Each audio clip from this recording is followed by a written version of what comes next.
বন্ধুরা, অনেক হয়েছে, বছরের পর বছর আমরা অপেক্ষা করেছি চাকরির আশায়, ন্যায্য অধিকারের আশায়, স্বচ্ছ ব্যবস্থার আশায়।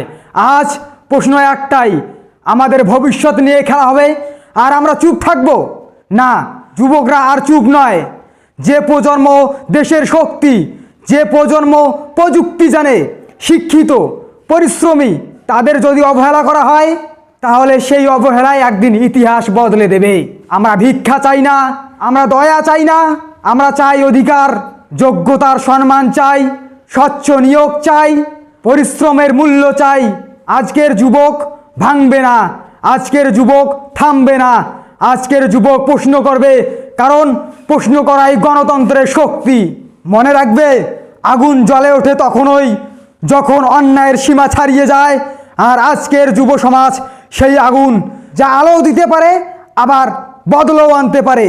তাই বলছি, সংগঠিত হও, সচেতন হও, নিজের অধিকার জানো, ভয় নয়, কণ্ঠস্বর তুলো। কারণ ইতিহাস সাক্ষী, যখন যুবক জেগে ওঠে তখন সময় বদলাতে বাধ্য হয়। যুবকরা আর চুপ নয়, এবার কথা বলবে ভবিষ্যৎ।